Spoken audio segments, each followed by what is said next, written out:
तो जो टॉपिक आज हम पढ़ने वाले हैं उसका नाम है cost centre and cost category. Cost centre and cost category क्या होता है, पहले हम ये चीज समझ लेते हैं। कॉस्ट कैटेगरी का मतलब नेम ऑफ एनी एक्सपेंस और income which we break into pieces. जब हम किसी एक्सपेंस को या किसी इनकम को पीसीज में ब्रेक करते हैं, टुकड़ों में, तो उसको कॉस्ट कैटेगरी कहा जाता है। और कॉस्ट सेंटर क्या होता है? कॉस्ट सेंटर का मतलब होता है नेम ऑफ पीस, यानी कि टुकड़े का नाम। मान लीजिए आप एडवर्टाइजमेंट करवा रहे हैं यूपी, दिल्ली और हरियाणा में, और आप जानना चाहते हैं कि एडवर्टाइजमेंट का खर्चा यूपी, दिल्ली, हरियाणा में कितना हुआ। तो एडवर्टाइजमेंट बन जाएगा कॉस्ट कैटेगरी, क्योंकि हम उसको पीसेस में ब्रेक करके देखना चाहते हैं। और उसका जो टुकड़ा होगा यूपी, दिल्ली, हरियाणा, वो बन जाएगा कॉस्ट सेंटर, यानी कि पीस। तो कॉस्ट कैटेगरी क्या होता है? कॉस्ट कैटेगरी का मतलब होता है केक, जिसको हम पीसेस में ब्रेक करते हैं। कॉस्ट कैटेगरी कोई खर्चा हो सकता है जिसको हम पीसेस में ब्रेक करके देखना चाहते हैं, क्योंकि अगर हम खर्चे को पीसीज में ब्रेक करके नहीं देखेंगे तो हमें ये पता नहीं चल पाएगा कि हम पैसा ज्यादा कहाँ खर्च कर रहे हैं। मान लीजिए एडवर्टाइजमेंट हम 2 लाख रुपए का कर रहे हैं, और उसमें से यूपी में हमने 1 लाख रुपए खर्च करा, दिल्ली में 50,000 और हरियाणा में भी 50,000।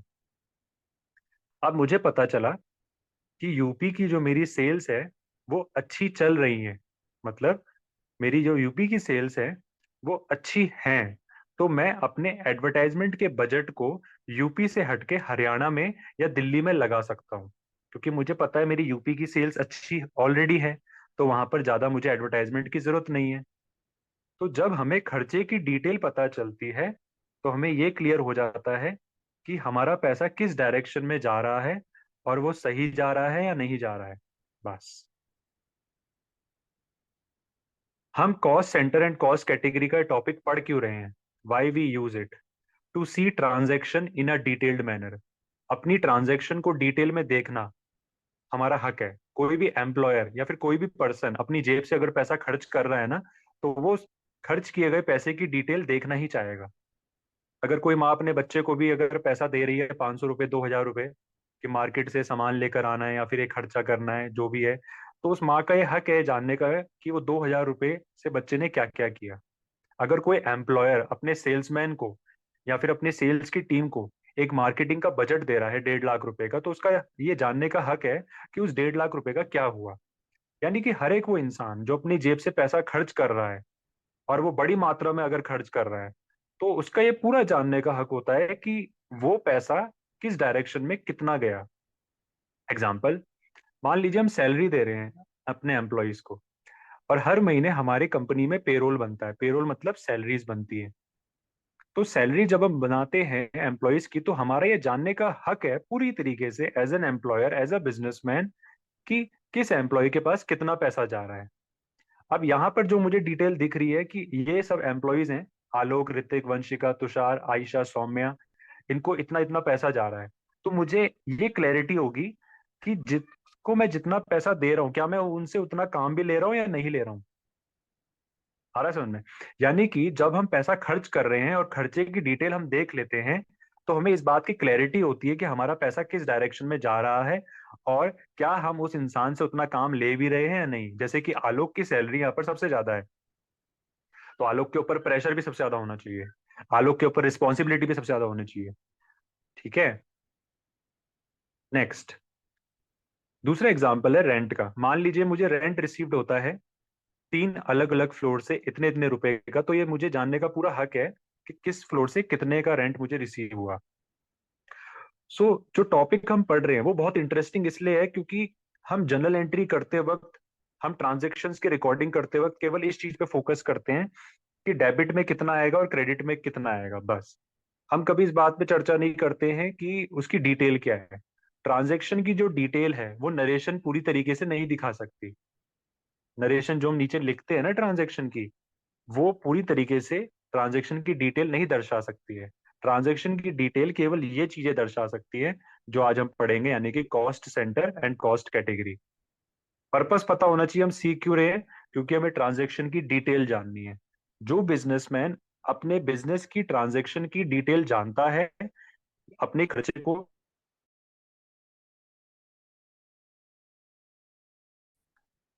ठीक है। अगर हमें ये पता है कि हमारा पैसा किस डायरेक्शन में कितना जा रहा है, तभी हम पैसे को खर्च करने से पहले ही कंट्रोल भी कर सकते हैं, यानी कि बजटिंग कर सकते हैं। तो ये टॉपिक कॉस्ट अकाउंटिंग के तहत, कॉस्ट कंट्रोल के तहत और बजट को ट्वीक करने के तहत बहुत ही ज्यादा इंपॉर्टेंट है हमारे लिए समझना। Any doubt? No sir. ठीक है, अब हम इसको स्टार्ट करने वाले हैं, तो ध्यान से समझना, मेरे साथ साथ चलना, जैसे जैसे मैं बता रहा हूँ, बस हमें वो स्टेप्स फॉलो करने हैं तो हम इसको सीख जाएंगे। तो देखिए,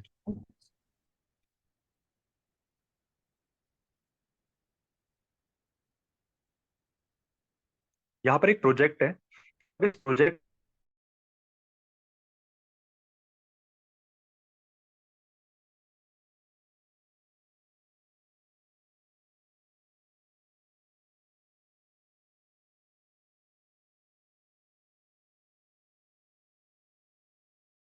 होंगे हमारे इस एग्जाम्पल के अंदर, वो होंगे प्रिंटिंग मीडिया, इलेक्ट्रॉनिक मीडिया और कार एक्सपेंसेस। ये हमें कॉस्ट कैटेगरी बनानी है। मतलब कि यहाँ पर हमें जो ट्रांजेक्शन्स को रिकॉर्ड करना है, उससे पहले जो हमें कॉस्ट कैटेगरी बनानी है, यानी कि वो नाम जिस नाम से हम अपने खर्चे को पीसीस में ब्रेक करके दिखाएंगे, वो ये है: प्रिंटिंग मीडिया, इलेक्ट्रॉनिक मीडिया और कार एक्सपेंसेस। प्रिंटिंग मीडिया से मैं न्यूज़पेपर दिखाना चाहता हूँ। इलेक्ट्रॉनिक मीडिया से मैं टीवी के चैनल्स दिखाना चाहता हूँ। कार एक्सपेंसेस से मैं कार के थ्रू किया गया एडवर्टाइजमेंट दिखाना चाहता हूँ। मतलब तीनों से दिखाना तो मैं एडवर्टाइजमेंट ही चाहता हूँ, बट एडवर्टाइजमेंट के मीडिया अलग अलग हो गए। जैसे कि प्रिंटिंग मीडिया से हम न्यूज़पेपर के एडवर्टाइजमेंट दिखाएंगे, इलेक्ट्रॉनिक मीडिया से टीवी चैनल्स में, कार एक्सपेंसेस से जो हम एडवर्टाइजमेंट करते हैं कार में, जो आपने देखा होगा कि जो यू नो पोस्टर्स होते हैं जो कि यू नो चिपके हुए रहते हैं, उसके थ्रू जो हम एडवर्टीजमेंट करते हैं, ठीक है ना, जो उसमें विनाइल टाइप में लगी रहती है, तो उसके थ्रू अगर हम एडवर्टाइजमेंट कर रहे हैं, तो ये चीजें मेरे को अपने बिजी सॉफ्टवेयर में दिखानी है। तो कैसे करेंगे, देखो ध्यान से समझना। सबसे पहले मैं बिजी में जाऊंगा और यहाँ पर मैं अपने cost centre and cost category के ऑप्शन को इनेबल कर लूंगा। इसके लिए मुझे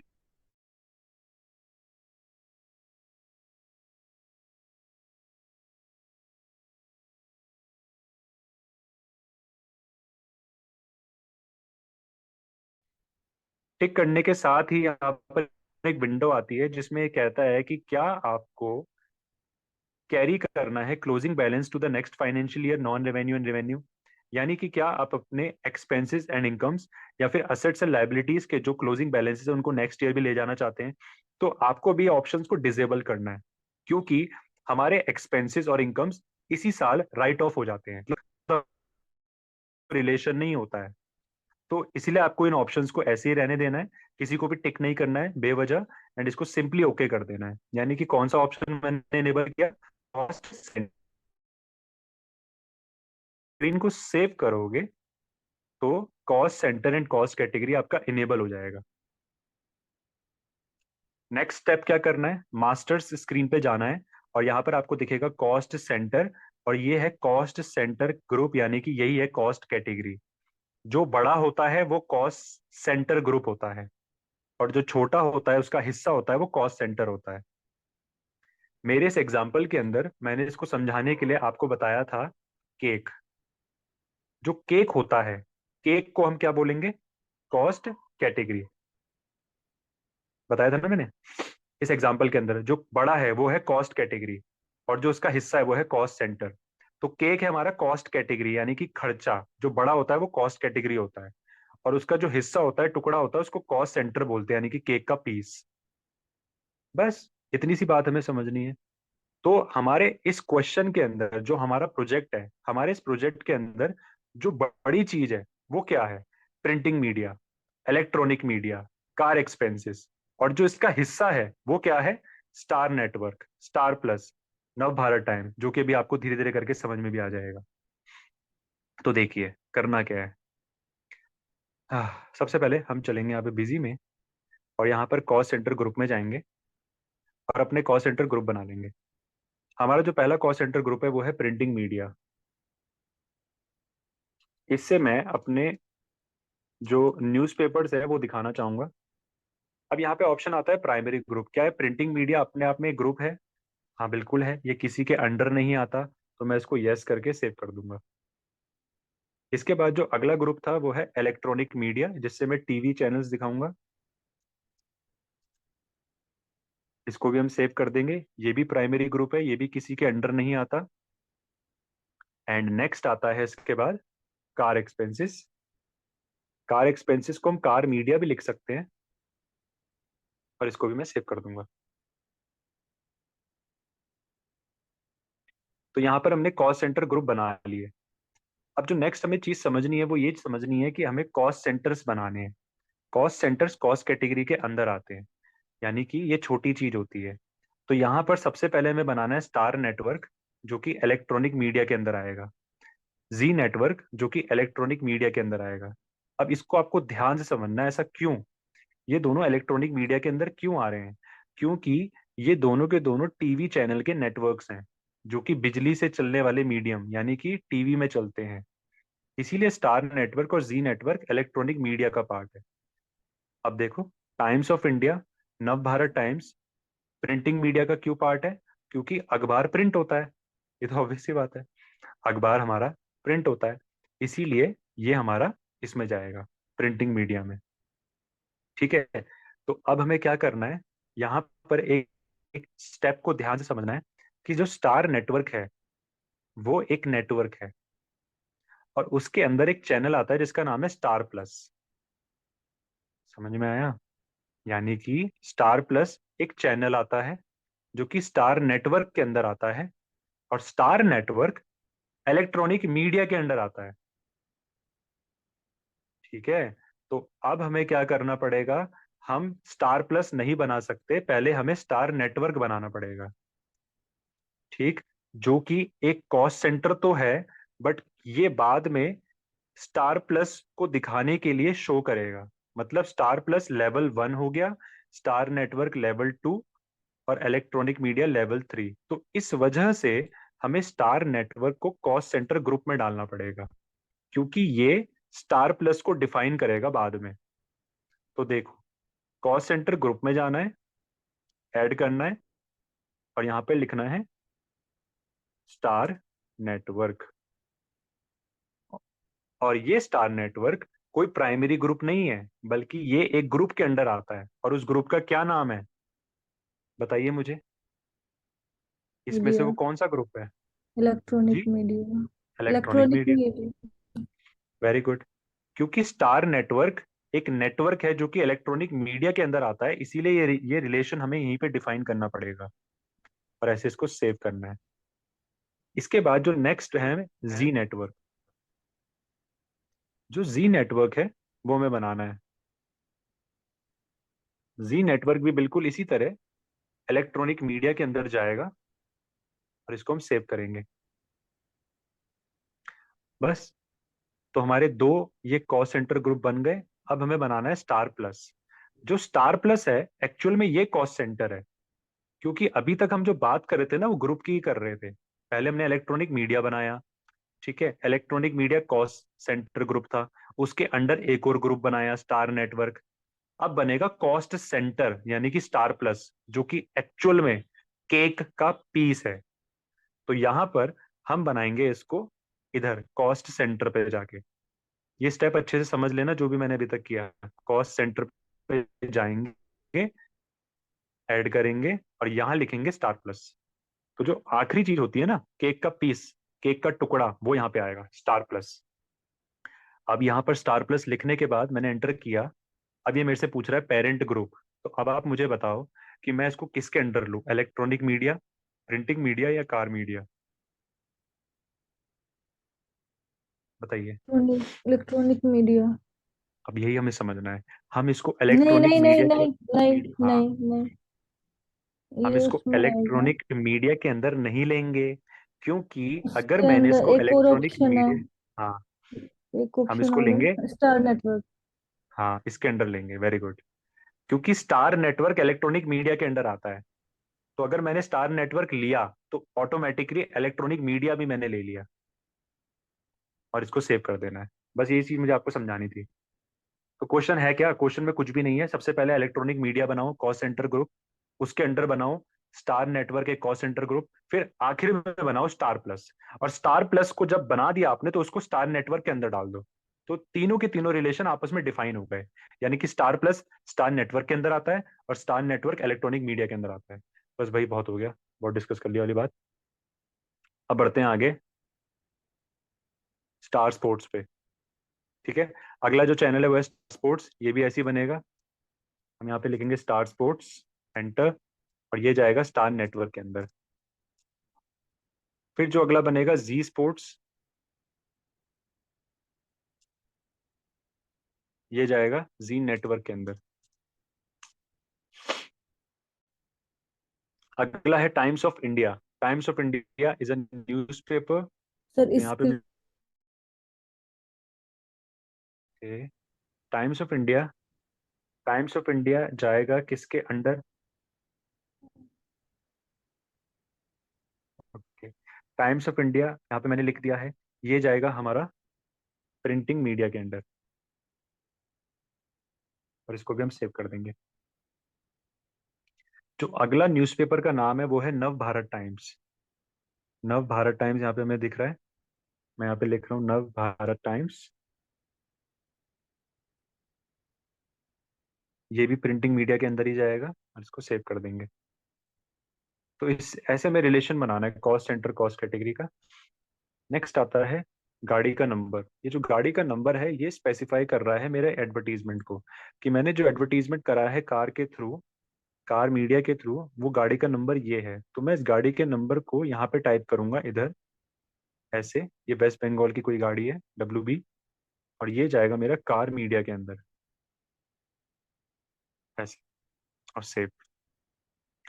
जो नेक्स्ट कार है उसका नंबर है ये, इसको भी मैं ऐसे ही सेलेक्ट करूंगा, कॉपी कर सकता हूँ मैं इसको, और यहाँ मैं इसको पेस्ट कर दूंगा, एंड देन कार मीडिया, ये भी सेव। तो बेसिकली अभी तक हमने क्या किया, कॉस्ट सेंटर ग्रुप में अगर मैं जाके दिखाऊं आपको, मॉडिफाई पे जाके दिखाऊं, तो मैंने इतने सारे भी कॉस्ट सेंटर ग्रुप बनाए।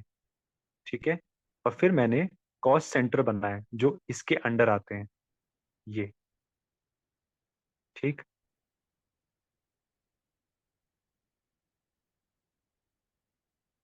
ये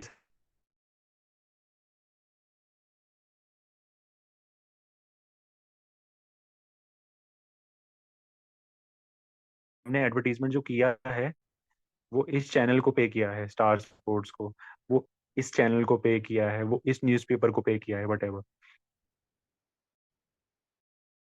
ठीक है,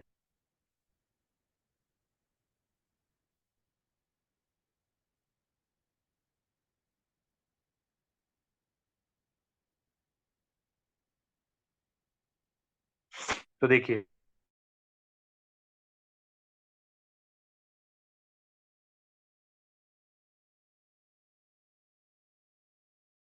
होने में,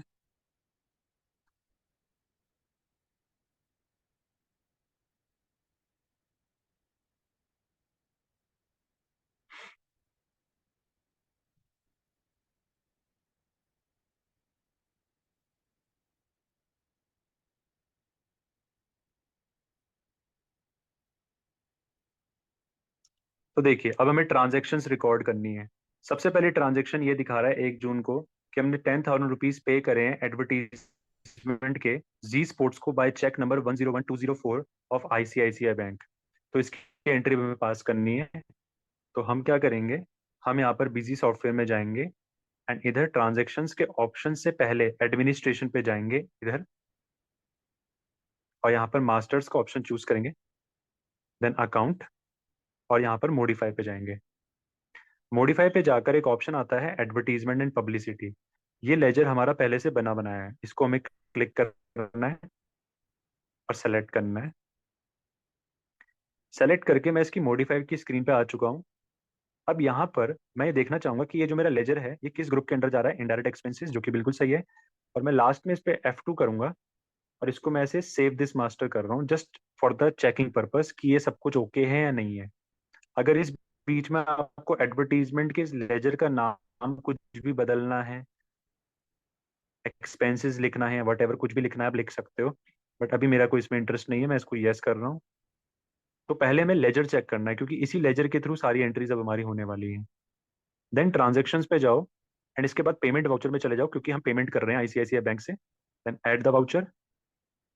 अब यहाँ पे मैंने आपको लास्ट क्लास में बताया था कि बिजी सॉफ्टवेयर के अंदर एजुकेशन मोड के तहत हम एक पर्टिकुलर महीने की ही सारी एंट्रीज कर सकते हैं। ठीक है। तो करंटली जो मेरा अभी डेट चल रहा है वो चल रहा है 5 अप्रैल। तो मैं यहाँ पर इस ट्रांजेक्शन को भी 5 अप्रैल पे ही कंसिडर करूंगा, क्योंकि एज यू नो बिजी हमारा एक एजुकेशनल मोड में भी चल रहा है। So we can not pass all the months entries in educational mode. So let me change the dates first.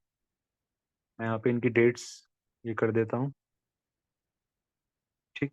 तो देखिए 5 अप्रैल को हम एंट्री पास कर रहे हैं यहाँ पे। पेमेंट मोड हमने सेलेक्ट किया, पेमेंट हम कर रहे हैं आईसीआईसीआई बैंक से, उसको मैं एंटर करना है। देन इसके बाद हमने एंटर प्रेस किया। अब यहाँ पे अकाउंट पूछेगा कि किस चीज़ की हम पेमेंट कर रहे हैं, वो है एडवर्टीजमेंट। तो मैंने लिखा AD, सिंपली एडवर्टीजमेंट पब्लिसिटी, इसको एंटर किया। अब यहाँ पे अमाउंट हमें एंटर कर देना है, जो कि है कितना, 10,000 रुपीज। तो यहाँ पर हम 10,000 रुपीज एंटर अप करेंगे। टाइप पूछेगा, तो इंस्ट्रूमेंट टाइप में हमें लेना है चेक, एंड यहाँ पर इंस्ट्रूमेंट नंबर यानी कि चेक नंबर डाल देना है। ठीक। मैंने एंटर किया। इसके बाद F2 बटन प्रेस किया। यहाँ पे नरेशन पूछेगा, तो नरेशन के लिए मैंने स्टैंडर्ड नरेशन को ऑन कर रखा था, मैं यहाँ पे F4 प्रेस करूंगा। तो बीइंग अमाउंट पेड मेरी स्टैंडर्ड नरेशन सेट है। मैंने इसको एंटर अप किया और यहाँ पे लिख दिया being amount paid for advertisement, ऐसे। अब लास्ट पे जब हम सेव करेंगे इसको ऐसे ऐसे, तब एंड में ये पूछेगा हमसे कॉस्ट सेंटर। बिल्कुल लास्ट में पूछेगा ये कॉस्ट सेंटर, कि एडवर्टीजमेंट जो आप कर रहे हो वो किसके थ्रू कर रहे हो, किसी टीवी चैनल के थ्रू, प्रिंटिंग के थ्रू, या फिर कार मीडिया के थ्रू। तो मैंने स्पेस बार दबाया। जो मेरा एडवर्टीजमेंट का मीडिया है वो क्या है, क्वेश्चन में अगर हम देखेंगे तो ये लिखा है यहाँ पे जी स्पोर्ट्स। ठीक है। तो मैं यहाँ पे जी स्पोर्ट्स ही चूज करूंगा, ये वाला option, G Sports. Enter, and then save. ठीक है। तो हमारी एंट्री सेव हो चुकी है। इसी तरीके से नेक्स्ट क्वेश्चन हमें सॉल्व करना है फटाफट से। 6 अप्रैल को इतना हम पे कर रहे हैं टाइम्स ऑफ इंडिया को by cash for advertisement again. तो यहीं पे हमें 6 अप्रैल लिखना है। पेमेंट मोड में आईसीआईसीआई बैंक, अकाउंट में आ जाएगा हमारा एडवर्टीजमेंट। इस बार जो अमाउंट है वो है 8,500। Instrument type is going to be, I think, oh it's cash. तो इंस्ट्रूमेंट टाइप हमारा कैश है।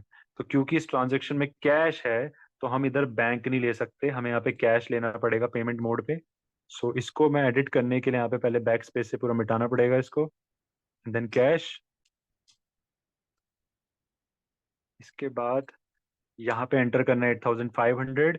फिर सिंपली F2 करना है। नरेशन के लिए यहाँ पर स्टैंडर्ड नरेशन हमारी सेट है ऑलरेडी, F4 प्रेस करो। बीइंग अमाउंट पेड आ जाएगा, सेलेक्ट, एंड यहाँ पे लिख दो for advertisement by Times of India. तो TOI काफी है। अब F2 करो और यहाँ पे टाइम्स ऑफ इंडिया सेट कर दो।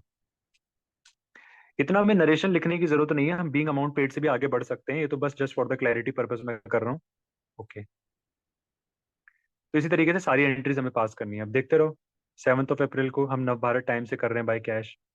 तो अभी मैंने 7 अप्रैल सेट किया, कैश सेट किया, एडवर्टीजमेंट लिखा।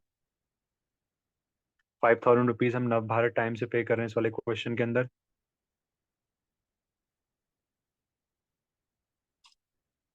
फिर यहाँ पे F2 करा। लास्ट में हमसे कॉस्ट सेंटर पूछेगा, हम यहाँ पे ले लेंगे नव भारत टाइम्स, एंटर, और इसको F2 करके सेव कर देंगे। देखिए, तो ट्रांजेक्शन की डिटेल हम डालते रह रहे हैं। 3,500 paid for advertisement through car. अब यहाँ पर हम कार के थ्रू एडवर्टीजमेंट कर रहे हैं और कार का नंबर भी गिवन है, 8 अप्रैल, 3,500 रुपये। तो यहाँ पर पहले हमें लिखना है 8 अप्रैल, एडवर्टीजमेंट 3,500, F2, स्टैंडर्ड नरेशन के लिए F4 दबाया, एंटर किया। बस एंटर करते रहो या फिर F2 दबाते रहो, अपने आप स्क्रीन आती है। अब यहाँ पर कॉस्ट सेंटर पे हमें स्पेस बार दबाना है और गाड़ी का नंबर देखना है ध्यान से, क्या है क्वेश्चन के अंदर गिवन है, 03C2056। तो ये है वो 03C2056। एंटर अप किया इसको, एंड देन सेव कर दिया स्क्रीन को। तो ये डिटेल भी जा चुकी है। ये सभी डिटेल हमें एक जगह दिखेगी जब हम आगे बढ़ेंगे रिपोर्ट्स की तरफ। अभी तो हम एंट्रीज पास कर रहे हैं, केवल केवल 2 क्वेश्चन और रह रहे हैं। फिर इसके बाद 10,000 रुपीज हमने पे करे advertisement in star plus by cash. तो 9 अप्रैल को एक क्वेश्चन हमें सॉल्व करना है। 9 अप्रैल, कैश एडवर्टीजमेंट 10,000 रुपीज, F4 और द नरेशन। फिर मैंने F2 किया और यहाँ पे लिखा star plus, save, done. 10-10 second में एंट्री पास हो रही है basically. Then 10th of April को 8750 paid for advertisement through car relating to car number this. तो यहाँ पर हम 10th of April सेट करेंगे। यहाँ पे हम सेट करेंगे कैश, क्योंकि क्वेश्चन में कोई चेक नंबर वगैरह गिवन नहीं है। ये भी चीज हमें समझनी है, अगर क्वेश्चन में चेक नंबर गिवन नहीं है तो हम by cash he entries pass करते हैं। और अगर कोई एंट्री ऐसी है जिसमें अमाउंट 10,000 से ऊपर का है, तो वहां पर हमें ये मान लेना होता है कि वो ट्रांजेक्शन बैंक से हुई होगी। ठीक है, अगर कोई क्वेश्चन है जिसमें ट्रांजेक्शन में गिवन है अमाउंट 10,000 से ऊपर और हम उसको पे कर रहे हैं, और क्वेश्चन में कहीं नहीं लिखा हुआ कि हम बैंक से पे कर रहे हैं, कैश से कर रहे हैं, बस ये लिखा हुआ है कि हम पे कर रहे हैं, और ट्रांजेक्शन 10,000 से ऊपर का है, तो हमें बैंक से कंसिडर करना है उस ट्रांजेक्शन को अकॉर्डिंग टू द रूल्स। ठीक है, और वो ट्रांजेक्शन अगर 10,000 से कम की है और ये मेंशन नहीं है कि वो कैश से या बैंक से है, तो हम मान लेंगे वो कैश से है। तो इस क्वेश्चन में 8750 हम जो पे कर रहे हैं वो कैश से कर रहे हैं बेसिकली। तो this is advertisement, the amount is going to be 8750। Simply यहाँ पे हमें एंटर कर देना है, नरेशन सेट कर देनी है वही डुप्लीकेट जो बार बार आ रही है। टाइम वेस्ट नहीं करना अपना। कॉस्ट सेंटर हमने डाल दिया WB02। तो यहाँ पे मैं सिंपली अगर 02 टाइप करूं तो गाड़ी का नंबर अपने आप आ जाएगा, ये भी हम कर सकते हैं 02, एंटर, एंड देन सेव। तो एक ही एंट्रीज की रिपीटेशन हमने यहाँ पर देखी, जो कि एडवर्टीजमेंट की थी, और कर करके कुछ ही मिनट्स में हमारी सारी एडवर्टीजमेंट की एंट्रीज पास हो चुकी हैं। ठीक है, अब हमें रिपोर्ट्स एनालाइज करनी है। हमें ये देखना है कि जो भी हमने वर्क किया उसका क्या इफेक्ट हुआ होगा। तो सबसे पहले अपने वर्क का इफेक्ट देखने के लिए जो सबसे आसान स्क्रीन है, पहले वहां चलते हैं। डिस्प्ले के अंदर यहाँ पर अकाउंट बुक्स में जाओ और यहाँ पर डे बुक पे चले जाओ, और शो कैश बैलेंसेस को नो करके अपनी पेमेंट की सभी एंट्रीज को यहाँ पर देख लो। तो जैसे ही मैंने इसको ओके किया, तो यहाँ पर मुझे सारी की सारी अपनी डे बुक की एंट्रीज देखने को मिल रही हैं। और जो मैंने एंट्रीज अभी रिसेंटली करी हैं वो मुझे यहाँ पर सबसे नीचे देखने को मिलेंगी, जो कि यहाँ से शुरू होती हैं, यहाँ से। ठीक है, इधर से 1 2 3 इस तरीके से एंट्रीज पास है। ठीक है, अब मुझे अगर एंट्रीज लेजर वाइज देखनी है खाते के अकॉर्डिंग, तो मैं लेजर पे जाऊंगा, एंटर करूंगा, अकाउंट वाइज वाले ऑप्शन पे जाऊंगा, एंटर करूंगा, और यहाँ पे बोलूंगा कि मुझे लेजर को देखना है स्टैंडर्ड फॉर्मेट में, और एक ही अकाउंट देखना है। अगर बहुत सारे अकाउंट देखने हैं तो all accounts, group of account, selected account, हमें तो वन अकाउंट से मतलब है। एंड यहाँ पे हम लेंगे advertisement, and then simply okay कर देंगे, क्योंकि जो भी डेट सेट होती है वो करंट पीरियड के अकॉर्डिंग सेट होती है जिसके अंदर आपने एंट्रीज पास करी है। तो देखो, केवल एडवर्टीजमेंट एंड पब्लिसिटी वाला जो हमारा लेजर है, उससे रिलेटेड जितनी भी हमने एंट्रीज पास करी सारी यहाँ पर आ गई। ये भी एक अच्छा तरीका है एक लेजर के अकॉर्डिंग सारी एंट्रीज को देखने का। तो यहाँ पर हम देख सकते हैं कि 5th of April को हमने 10,000 पे करे। ठीक है, एंड 6th of April को 8,500, 5,000, और सबसे ज्यादा हमने कब करे हैं? सबसे ज्यादा हमने 2 बार पे करे हैं, 9th of April को और 5th of April को। सबसे कम कब पे करे हैं? 8th of April को। किस चीज के लिए पे करें अगर देखना चाहते हो फटाफट से, तो एंटर की प्रेस करो और यहाँ पर लास्ट में F2 दबा दो, तो आपको गाड़ी का नंबर दिख जाएगा कि हमने कार मीडिया के थ्रू पे करें। बट इसके लिए मुझे पूरा का पूरा एंट्री के अंदर जाना पड़ रहा है, तब जाके मुझे कार मीडिया दिख रहा है। क्या कोई और अच्छा तरीका है? तो चलिए अब हम रिपोर्ट्स को और अच्छी तरीके से डेटा माइन करते हैं। अभी तक मैंने आपको क्या बताया रिपोर्ट्स एनालिसिस के अंदर, कि डिस्प्ले के अंदर जाकर अकाउंट बुक्स में जाओ, डे बुक के अंदर जाकर अपनी एंट्रीज को देख लो, सारी एंट्री जो कि आप देखना चाहते हो। और अगर लेजर के अकॉर्डिंग देखना चाहते हो, एडवर्टीजमेंट के ही अकॉर्डिंग, तो यहाँ पर जाओ। और अब हम देखेंगे कॉस्ट सेंटर रिपोर्ट्स। अब हम खर्चों की केवल डिटेल को देखना चाहेंगे। हमारा इंटरेस्ट इस चीज में नहीं है कि खाता क्या है, लेजर क्या है, हमारा इंटरेस्ट है कॉस्ट सेंटर पे। तो कॉस्ट सेंटर रिपोर्ट्स में हम जाएंगे, और यहाँ पर अब हम कॉस्ट सेंटर रिपोर्ट्स को थोड़ा सा समराइज करेंगे। तो let's go to cost centre summarise standard screen, and यहाँ पर हमारे पास और भी मल्टीपल ऑप्शंस आते हैं। एक बात मेरी ध्यान समझना, कि जब आप कोई भी रिपोर्ट्स को एनालाइज करोगे तो आपको एक एक रिपोर्ट को नहीं समझना है। जिस रिपोर्ट से आपका मतलब निकल रहा है केवल उसको समझ के बाहर आ जाओ। क्योंकि ज्यादा अंडरस्टैंडिंग अगर एक ही रिपोर्ट की रखोगे तो बाकी चीजों को कैसे समझोगे। बेसिकली बिजी करता क्या है कि हमें रिपोर्ट्स को बहुत अलग अलग कस्टमाइज्ड कॉलम्स में देता है। ठीक है, तो हमारा जो बेनिफिट है जो रिपोर्ट से हमें मिल रहा है वो लेकर हम बाहर आ जाएं तो उतना ही काफी है। तो एक बात मेरी हमेशा ध्यान रखना कि जब भी कोई रिपोर्ट्स को आप अंडरस्टैंड कर रहे हो तो कभी भी एकदम से सेकंड थर्ड फोर्थ ऑप्शन मत चूज करो। स्टार्टिंग फर्स्ट से करो। जैसे कि कॉस्ट सेंटर ट्रायल, पहले यहाँ देखो क्या है, अल्फाबेटिकल में देखो। फिर देखो कि अच्छा कि मेरे को क्या यहाँ पे मिल रहा है, alphabetical cost centre trial for all cost centres. अब जबरदस्ती इस वाले ऑप्शन में मत जाओ ग्रुप ऑफ कॉस्ट सेंटर्स में, उससे कुछ नहीं होने वाला। जो डिफॉल्ट ऑप्शन है वो ऑलरेडी हाईलाइट हो रखा है आपके लिए, ऑल कॉस्ट सेंटर्स, तो ये रिकमेंडेड ऑप्शन है। इस पे क्लिक किया, रिपोर्ट डेट 10 अप्रैल तक की देखनी है, ओके किया। तो यहाँ पर हमें क्या दिख गया, जितने भी हमारे कॉस्ट सेंटर्स थे और उसके थ्रू हमने जो भी अमाउंट खर्च करा है वो सारा यहाँ पे हमें दिख गया। बस।